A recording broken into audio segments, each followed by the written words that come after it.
Hi everybody, I'm going to make answer key to the midterm study guide. There have been a few questions from few students. Um, Let me tell you that this year the practice test is not the same as the midterm you will be given, meaning the questions do not correspond one to one. It's just a practice test, so use that to study and practice. Coming to the study guide, there are the very first question says list 5 important safety rules. The first and most important is to wear goggles to protect your eyes.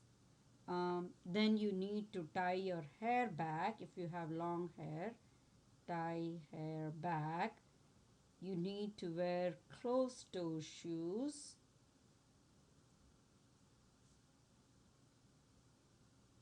Toe shoes. You should not eat and drink.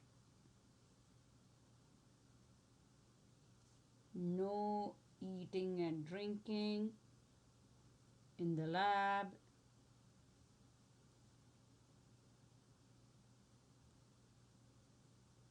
And then no flammable material. No flammable material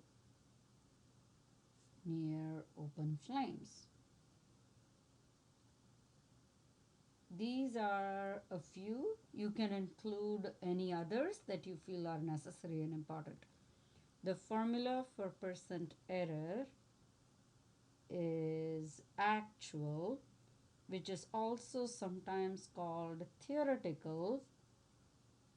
It means one and the same, minus experimental divided by actual times 100. And you take the absolute value of the difference between the theoretical and the experimental value. It's never reported as a negative value. Accuracy is how close the data point. Accuracy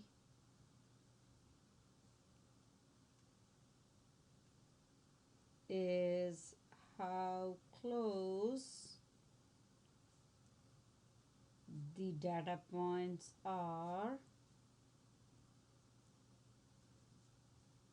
to a known value.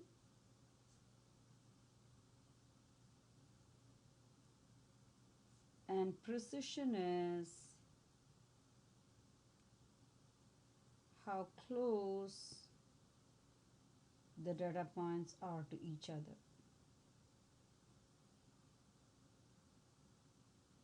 Are to each other.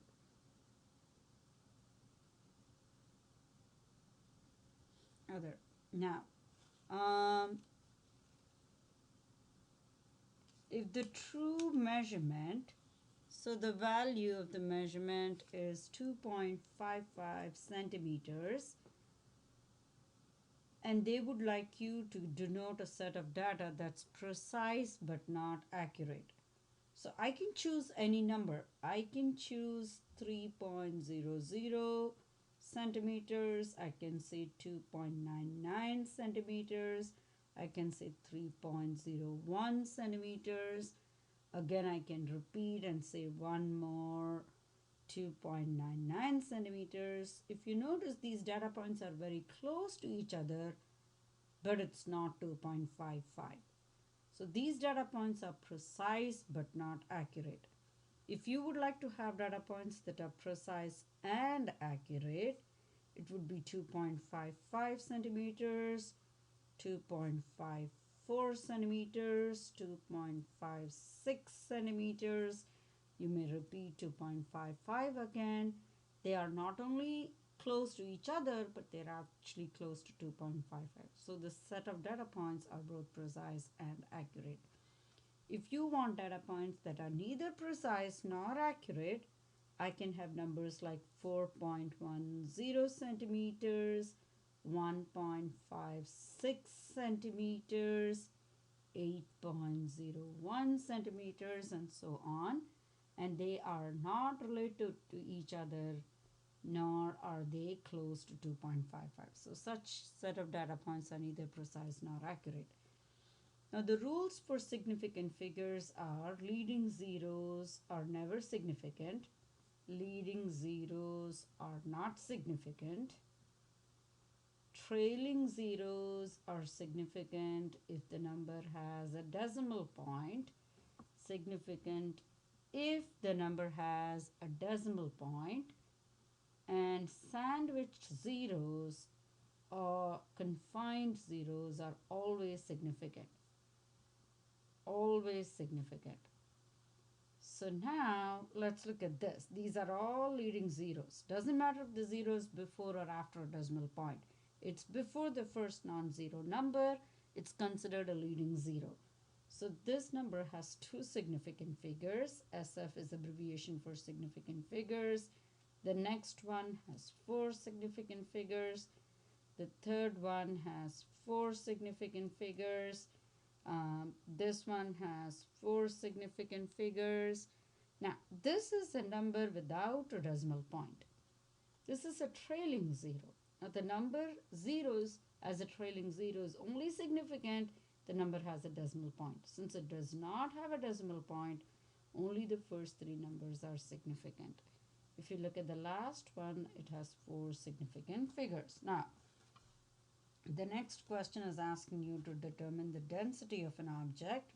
Since the unit is G, this is the mass, the unit is ml, therefore it is volume. And they want you to report the answer to the correct number of significant figures. The formula for density is mass over volume, and the numerator is 2.56 and your denominator is 0.75. This is in grams, this is in milliliters.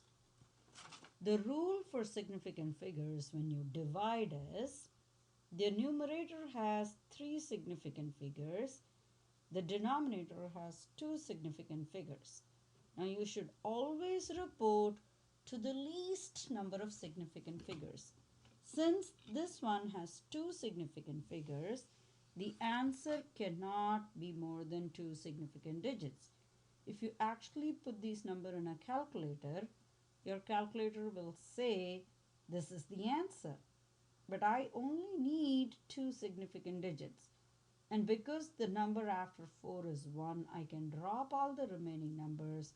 And so my answer to two significant digits would be 3.4. I have to remember to include the units, and that is my answer to two significant digits. So please remember, again, these are only two sig figs. The number on the top has three sig figs. So you should not report your answer past two sig figs, and you should report it as 3.4 grams per milliliters.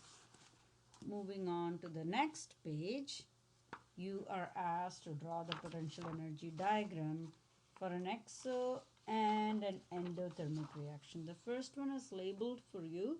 It says it's an endothermic reaction. So you have the reaction going on in the x coordinate, and you denote the potential energy on the y coordinate. Now, endo means energy has been absorbed or it has gone into the system, which tells me that once something has absorbed energy, it now has more energy than the one before it. So you would draw a line that says these are the reactants. Now the reactants have absorbed energy and they make products. Now if you notice, the product line is at a higher energy level than the reactant line. Let's make some numbers up here. Let's say this is 25 and that is 50. So the product now has more energy, and then you will draw a hump, meaning you need to activate the reaction before it can get converted to the product, and the energy from the reactant to the top of your curve will be your activation energy. So that denotes an endothermic reaction. In an exothermic reaction, energy is released. Therefore, the product will have less energy than the reactant. So if I start off my reactant at 20 kilojoules of energy, these are my reactants. Now they become products. Because energy is released, the product will have less energy. So the product line will be below the reactant line, and let's say it is around 15 kilojoules, and you have to draw a hump indicating your activation energy. So remember, the product line less than the reactant line indicates an exo. A product line more than the reactant line, higher than the reactant line, indicates an endo reaction. Let's read this next problem. They are asking for the mass of water, which is reported in units of grams. Mass is reported in grams. If you recognize the unit, you will recognize that 34,000 joules is the unit of heat. So that means Q is given to me, and its temperature change, so that is delta T is the change in temperature, and it's given as 4.8 degrees Celsius. And it says it's specific heat, and you should remember that the symbol for specific heat is Cp. Now looking at this problem, looking at the numbers that are given to me, I realize I have to use the heat equation Q is equal to m times Cp times delta T. Now the value for Q is given to be 34,000 joules. My M is my unknown, that's going to be my X, and it'll be solved in grams. And my Cp is 4.18 joules over grams degrees Celsius, and my difference in temperature is 4.8 degrees Celsius. So now I solve, and if I multiply and divide both, if I need to multiply 4.18 by 4.8, and that'll give me an answer. And that answer I have to divide on both sides. And when I do that, my X solves to be 169.457 on my calculator. Remember that this number has two significant digits. This number also has two significant digits. I am not allowed to report my answer to more than two significant digits. The number that I drop after 6 is a 9, but the 9 will convert the 6 into a 7. So my answer reported to two significant digits is 170. I'm solving for mass, so my unit will be grams. So that is my answer reported to two significant digits, and I'm solving for mass in this case. If I look at question number 8, it says how much heat is required to melt. Melt is a key word. Melt 100 grams of iron, and the heat of fusion is another giveaway that this uses the different heat equation. It uses the equation Q equals m times enthalpy of fusion. Now, I know 100 grams means it stands for mass, and enthalpy of fusion is given in joules per grams. So all I need to do in this problem is I need to multiply the mass 100 grams by the heat of fusion, which is 272 joules over gram. I can cancel out my unit grams, and my final answer will be in joules. So it's 27200 joules.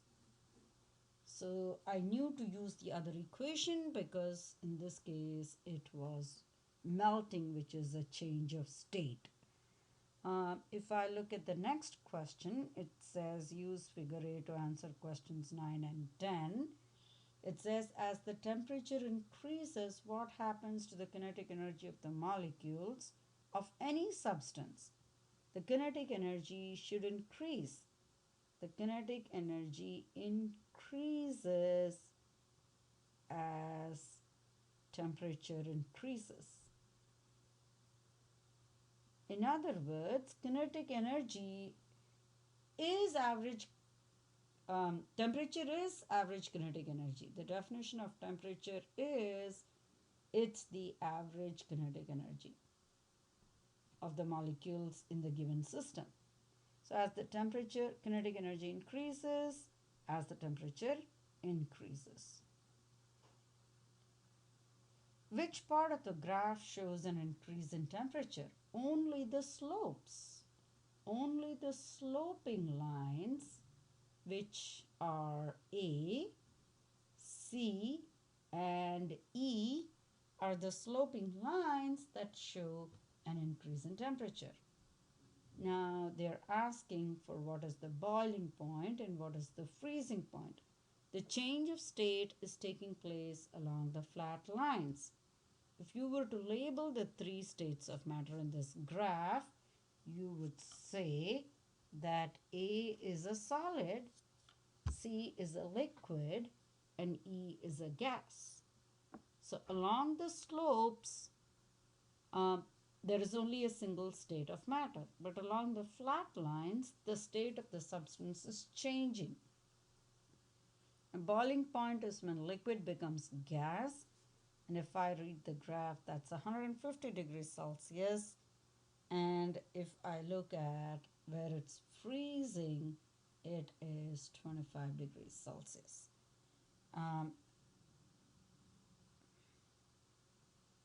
Let's now move to the other side of the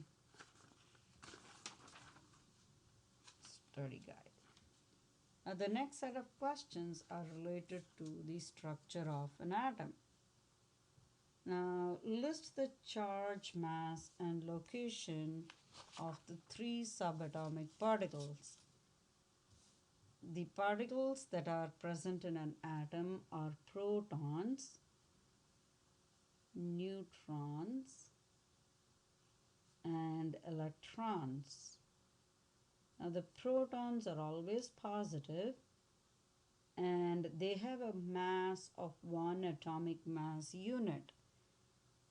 The neutrons are neutral, they do not have a charge, and they also have a mass of 1 atomic mass unit.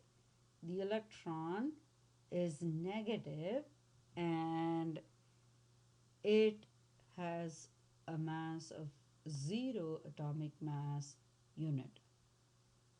Now, if you are given a problem where you're asked to solve for the protons, neutrons, and electrons, remember the number in the bottom is the atomic number, which is the same as the number of protons, and the number on the top is the mass number, and the mass number is the sum of protons plus neutrons. So for this given substance, my protons is the same as 17.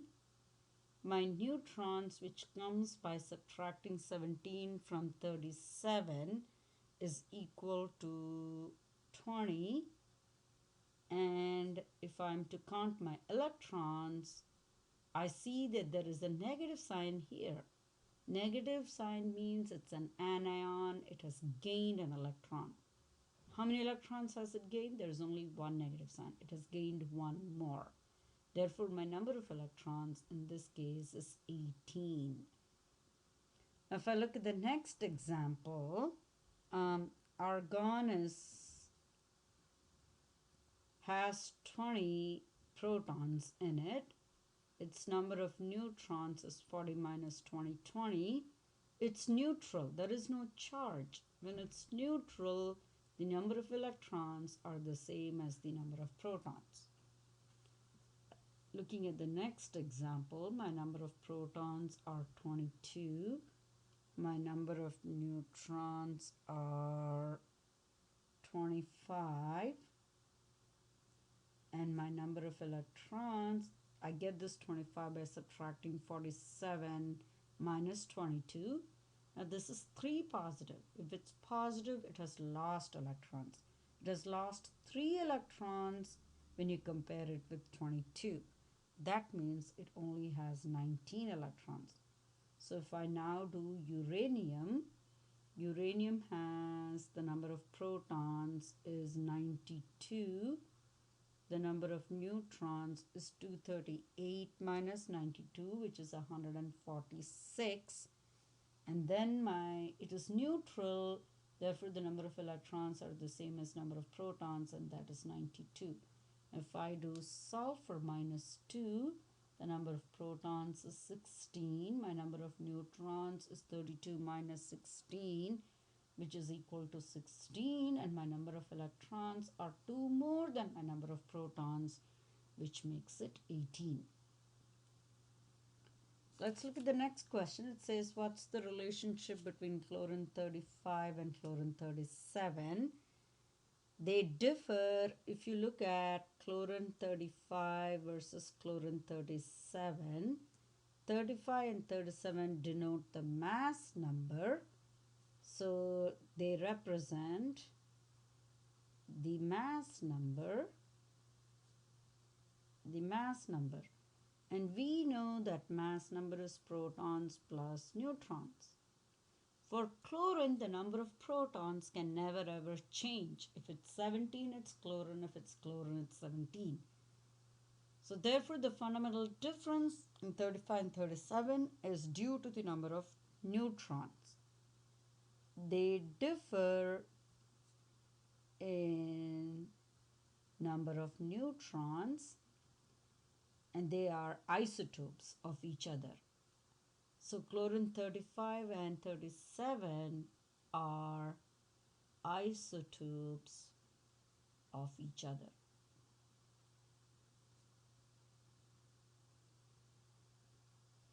What change in an atom takes place when a cation is formed? Cations are positive ions. Loss of electrons. Positive ions are formed by loss of electrons.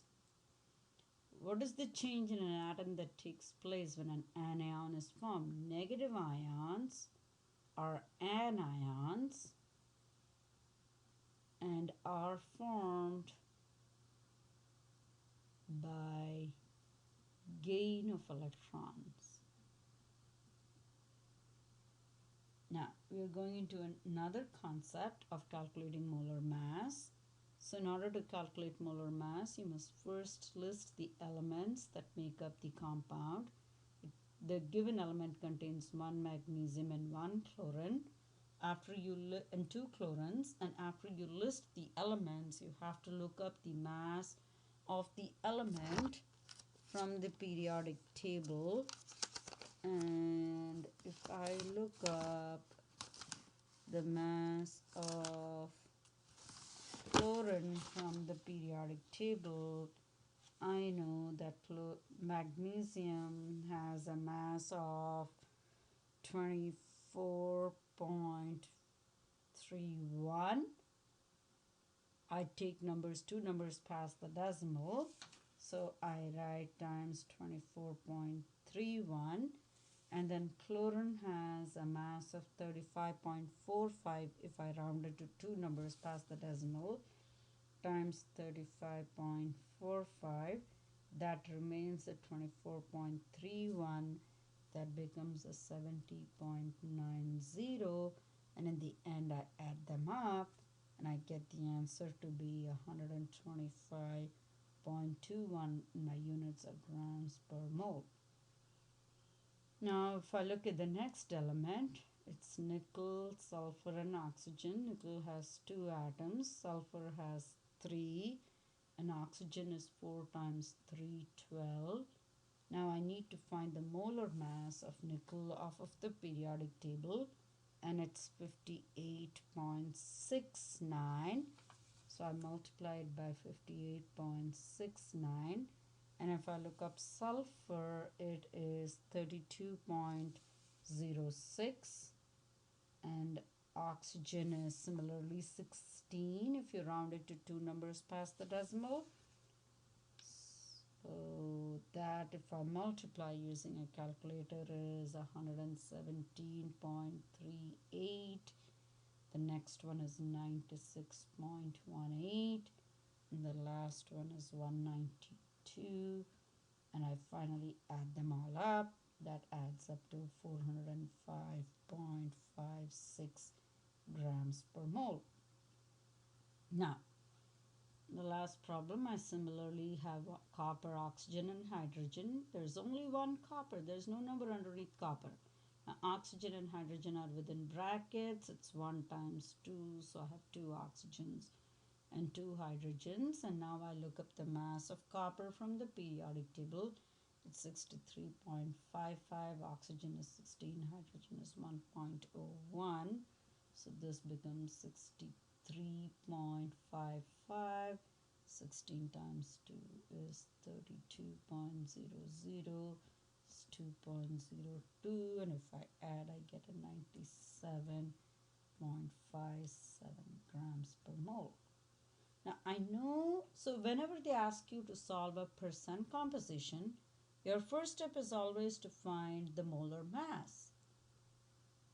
And you just calculated the molar mass, so you have to calculate it in this fashion, and it is 97.57 grams per mole. So the percent of copper will be the part of copper that is 63.55, and my whole is 97.57 times 100. So if I now multiply, I get my answer to be 65.13%. My percent of oxygen is 32 is my part. My whole is 97.57 times 100. And if I do that, I get my answer as 32.80%. And my hydrogens is 2.02 divided by 97.57 times 100, and that is 2.01%. So these are my 3 answers. This will be my percent composition of copper, oxygen, and hydrogen. So moving over to the next page, they're asking you identify any famous experiments or discoveries of the following scientist. Now the first one is Dalton, and Dalton came up with formed the modern atomic theory. Modern atomic theory.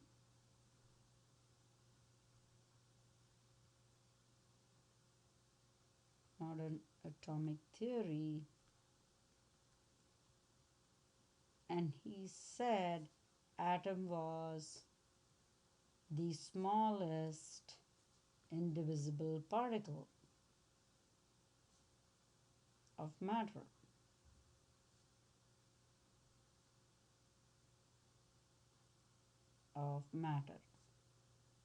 Now the second scientist is Thomson.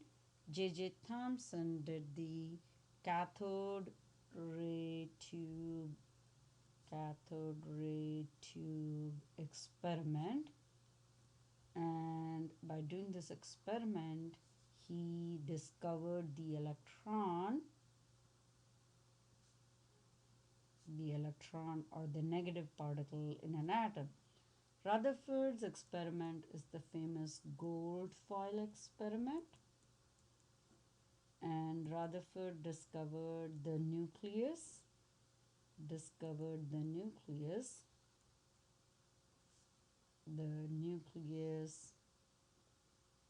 as the center of the atom, and he also said the atom is mostly empty space. Niels Bohr also is developed. Niels Bohr experiment or model was known as the planetary model. It's known as the planetary model, and he said the electrons are found in orbits around the nucleus.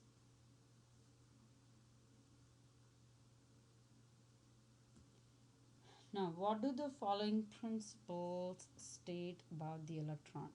The Pauli's exclusion principle states that no more than 2 electrons in an orbital,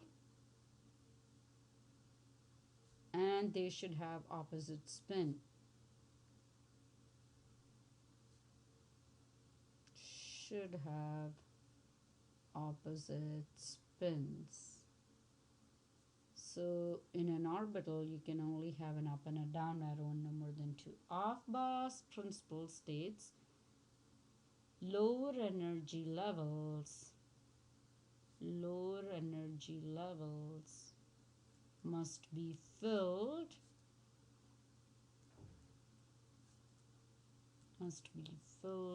before higher energy levels.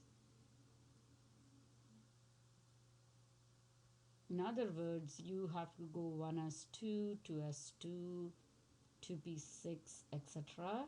You cannot do 1s2, 2p6. That'll be a violation of Aufbau's rule because you're not filling in the 2s2. Hund's rule is if you have the p orbital or if you have the d orbital, for which you will draw 5 boxes, if you remember, you can put only one in each box and then you should double up. All right, so fill 1 electron each in P or D or F before doubling up. And this is known as Hund's rule. Write out the electron configuration of these elements. Remember, when you get a periodic table, don't forget to label your periodic table. So remember, this is your S block, this is your P block, this is your D block, the middle one is the D block, and this one is your F block. And don't forget, these energy labels for S are already labeled. Remember, P starts at 2, 3, 4, 5, 6. S is at 1, P is at 2, D is at 3. So don't forget to label your D orbitals with the energy levels, and the F is 4 and 5. So right now you have to write out the electron configuration of iron. Iron contains 27 electrons, and it does not say abbreviated or complete electron configuration. If you were to start writing out the electron configuration, it would be 1s2, 2s2, 2p6, 3s2, 3p6, 4s2. Remember, after the 4s2, it's 3d. 1, 2, 3, 4, 5, 6. It's 3d6. So that's the electron configuration. Wait, 1, 2, 3, 4, 5, 6. So that's the electron configuration of iron. Sulfur would be 1s2, 2s2, 2p6, 3s2, 3p1, 2, 3, 4. And calcium is right here. Calcium is right here, so it's in the 4th energy level. It's 1s2, 2s2, 2p6, 3s2, 3p6, 4s2. Remember, if you add up these numerator values or the subscripts, the superscripts, you should get the number of electrons that are in the given element. And iron is 26. Bromine has 35 electrons, and bromine is an energy level 4. So its electron configuration is 1s2, 2s2, 2p6, 3s2, 3p6, 4s2, 3d10, 4p1, 2, 3, 4, 5. So now it's asking us to complete the following table. You have to write out the family name, Remember, this family is called your halogens. So it belongs to halogen, and the groups run top to bottom. So there are 18 groups and there are 7 periods. At the end of a sentence, you put a period. So there are 7 periods. So chlorine is right here on the periodic table. I see that it's in group 17. I see that it is in period 3 and it is a P block element.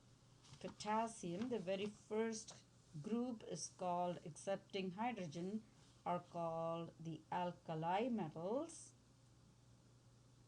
and the group number is 1. The period, if you look at potassium, potassium is in period 4 and the block is S. Beryllium is in the second group, if you notice. These are called the alkali earth metals. There are 2 words in alkali earth, or group 2, however you want to remember it. It's group 2. And if you look at beryllium, it's also in period 2 and the block is S. If you look at neon, these are called the noble gases. This family is called the noble gases and the group is 18. Neon is in group 2 and the block is P. Now, let's go to the next page. And here you have to identify the metals from the non-metals, the metalloids, the transition, and the inner transition. So you will draw a staircase and you will highlight above and below the staircase, and the elements to the left are the metals of the staircase. Those to the right are the non-metals, and your highlighted ones are the metalloids. Now the D block is also known as the transition metals, and the F block is also known as the inner transition metals. Now, the first group is the alkali metals. We have already done that. We are relearning it again. The second one is the alkali earth metals. The last but one, group 17, are called as halogens, and the last group or column is called the noble gases. Group numbers are 1, 2, 3, 4, 5, 6, 7, 8, 9, 10, 11, 12, 13, 14, 15, 16, 17, 18. Those are the group numbers. The period numbers are 1, 2, 3, 4, 5, 6, 7. Periods go across. And then we already labeled in the previous one, but this is anyway called the S block. You take out the helium and put it on this side. This is called the P block. This is known as the D block, and this is known as the F block. Now, let's come to the next question. It says, define the following trends and explain how and why they change. Then label on the periodic table about the increase or decrease when going down and across.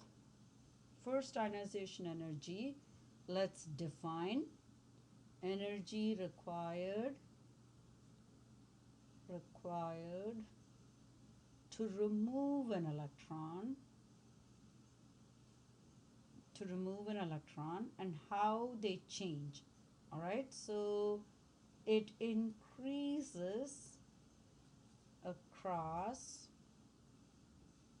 and decreases down a group.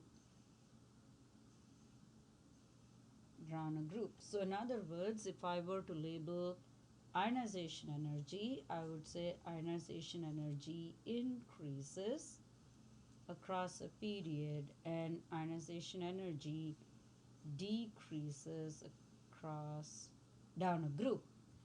Now it says explain how and why they change. All right. So as size increases, easier to remove, as electron is as valence electron, actually, that we are only interested in removing the valence electron. The valence electron is far away from nucleus. And the opposite is true. As size decreases, it's closer to the nucleus, so the energy required to remove will be more, and that's why that explains the trends. Electronegativity, the tendency to attract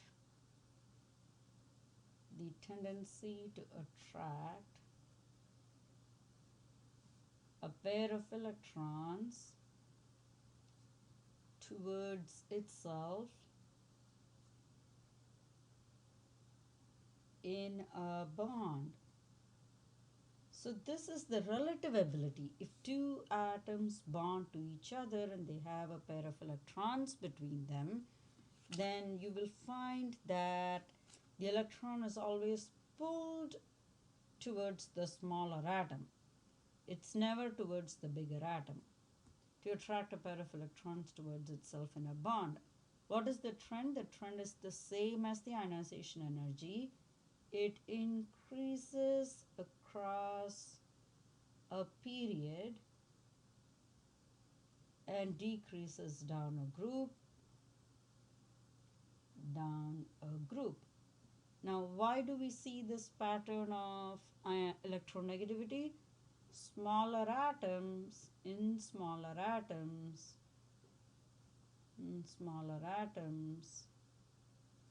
the electron pair is closer to nucleus,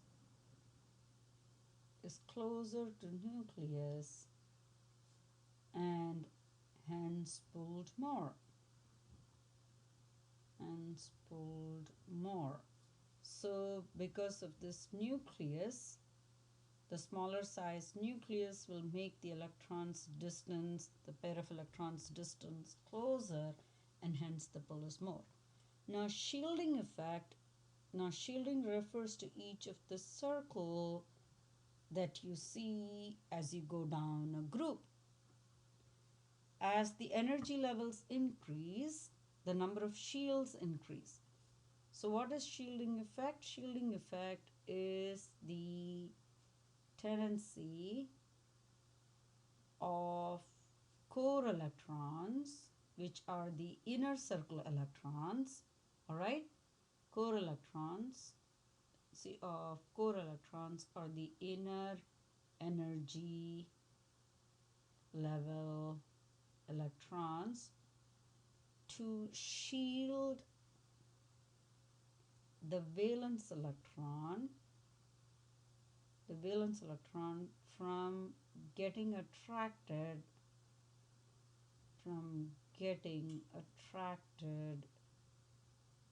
to the nucleus.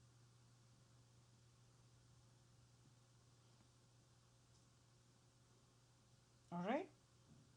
So as the number of shields increase, as the number of energy levels increase, the shielding effect increases. So shielding increases down a group, but stays constant across a period.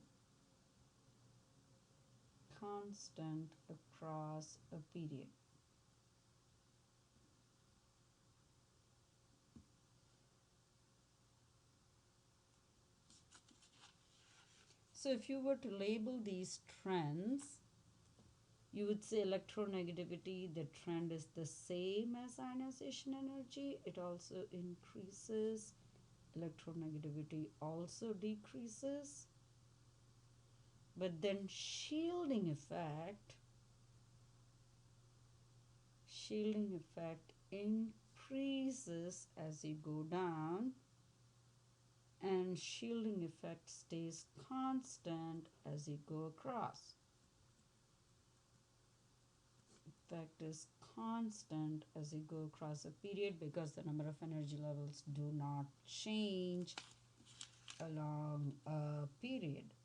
The last one is the atomic radius. The radius is, what is the definition of the radius? 1/2 of the distance between two adjacent nuclei, and it increases going down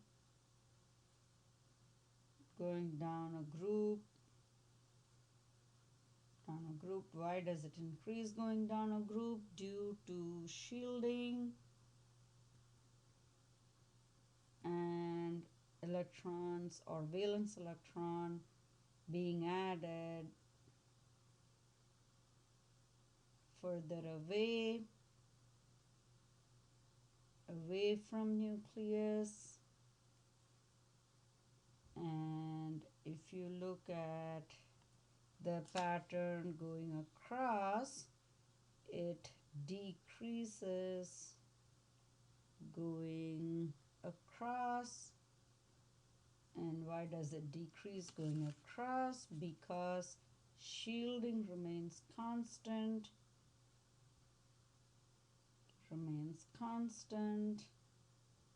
but then electrons are being added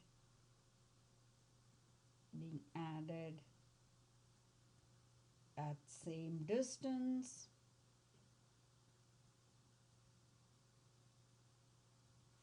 but nuclear charge increases.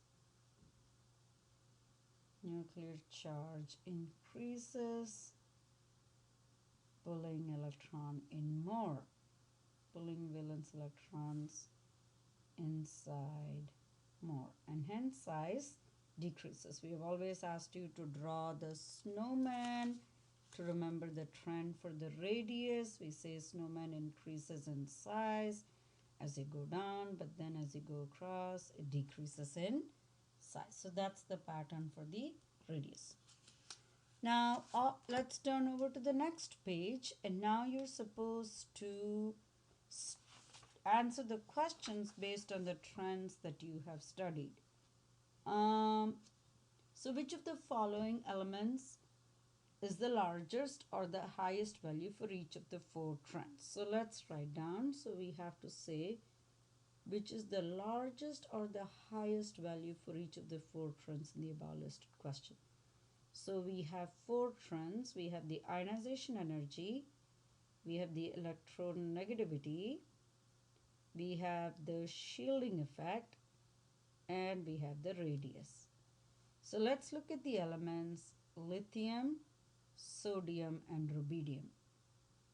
Let's first look at the radius. We know size increases as you go down, right? So because size increases, radius wise, rubidium will be the highest. Now shielding effect is dependent on the number of circles. So shielding also increases as you go down. So rubidium again will have the largest shielding effect. Electronegativity. Remember, smaller the atom, the more it can pull. So given the 3, lithium can pull the most. So lithium is the most electronegative, highest electronegativity. Ionization energy, in which case would you require most energy to pull out the electron? The smaller the atom, the more you will need energy, so you will require most from lithium. Let's look at the next set of examples, which is across. It is sodium, aluminum, and sulfur. Now, if you look at across pattern, you know that radius decreases across. Snowman becomes smaller in size. So the biggest radius in this case is for sodium. Sodium is the largest radius. This is when it comes to radius, atomic radius trend. So now, as you look at shielding effect, if you go across the period, shielding remains the same. So in this case, actually, none has the highest or the largest. Everything is the same. Shielding is the same for all the three elements involved. Now let's look at the ionization energy and the electronegativity trend. Now they are the same trend, so smaller the atom, the more the ionization energy and its electronegativity. In this case, our smallest atom is going to be chlorine, and therefore chlorine will have the highest ionization energy and electronegativity. Now let's look at the next set of examples. It is strontium. Strontium is 1, and then we are looking at magnesium, and we are looking at sulfur. Now if you look at the size increases and decreases. So the largest atom will be strontium, will have the largest radius. Now if you look at the shielding effect, shielding increases and remains constant. So strontium will have the largest shielding effect. Now if you look at ionization energy and electronegativity, the pattern is the same. The smallest the atom, the more its ionization energy and electronegativity. In this case, sulfur is the smallest atom. Therefore, sulfur will have the highest ionization energy and electronegativity. Now, the next question is define the octet rule. Elements lose, gain, or share to have 8 valence electrons, and that is known as the octet rule. Now identify how many valence electrons will the following elements have. Remember, you have to locate the element, and the valence electrons just follow a pattern 1, 2, 3, 4, 5, 6, 7, 8. So carbon will have 4 valence electrons, calcium will have 2 valence electrons. This configuration ends in 5, which means have 7 valence electrons. All D block elements will have 2 valence electrons. Now, when you go to bonding and naming, do not forget your polyatomic ions. Oh no, so clone. And don't forget your charges. -1, -1, -2, -3, -1, +1. For subscript, script the first one 3, 4, 3, 4, 3, 4. And all these are the 8s. These are the 8 polyatomic. If it's one less oxygen, those are the ites. Now remember your charge pattern. Remember all these elements are +1, +2, +3, and then it's plus minus 4, -3, -2, -1, and 0. So this element is a D block metal, so it's titanium. The charge on sulfate is -2, so it has to be +2 on sulfates. It's titanium 2 sulfate. The next metal is potassium. I knew that from the periodic table. But potassium does not need a Roman numeral because it's S block. And now the ending is a phosphate because I recognize the polyatomic ion. If I look at the next element, it's cobalt. Cobalt needs a Roman numeral. The oxygen will end in an oxide. Each oxygen is -2. There are 3, so the total is -6. So it will be +6 on cobalt. But then there are 2 cobalt atoms, so each one will be +3. So it's cobalt 3 oxide. If you look at the next element, it's aluminum. Aluminum does not need a Roman numeral, and the fluorine will just end as a fluoride. So those are the names of those compounds. Now, they're all ionic compounds, so it was easy. Now, if you come to the next set, these are all covalent compounds. They need prefixes. Mono is 1, di is 2, tri is 3, tetra is 4, penta is 5, hexa is 6, hepta is 7, octa is 8, and nona is 9, deca is 10. Don't forget your prefixes. The name of this compound is carbon dioxide. This is phosphorus. The first element keeps its name, and it's penta for 5, and the chlorine will become chloride. Now there are two nitrogens, so I'll say dinitrogen. Do not make it nitrite, nitrate, it's just nitrogen. Don't forget your mono for the second element, it's monoxide. The second one is dinitrogen, but then there are three oxygens, so and the oxygen ending will also end as trioxide. And in the very last page, it now is asking us to give the formula. I will look up magnesium. The charge is +2. Hydroxide is a polyatomic ion. Remember, when I cross, I have to remember to include my bracket, and that will be the formula. Copper's charge is a D block metal, but it's given in my name. Carbonate is a polyatomic ion. I knew that because I had memorized it. When I crisscross charges, the formula becomes Cu2CO3. Calcium's charge is a +2. Nitrogen, because the ending is a nitride, it's not a nitrate for me to include a polyatomic ion, so I'll just include a nitrogen, and then I crisscross and my formula becomes Ca3N2. Gold has the symbol Au. The charge is given to be +3. Chlorine has a charge of -1. So my formula is AuCl3. Now there is no crisscrossing involved in covalent compounds. So it's 2 hydrogens and 1 oxygen. Silicon, there is no prefix. So it's just silicon. Fluorine is tetra. So there'll be fluorine atoms. There is no prefix before sulfur. Oxygen is a 2. Phosphorus is P, penta means 5, so it's PCl5. Differentiate between an ionic and a covalent bond. Ionic bond is formed between a metal and a non-metal, and covalent is formed between a non-metal plus a non-metal. How are they formed? In ionic, the electrons are transferred, and in a covalent compound, electrons are shared.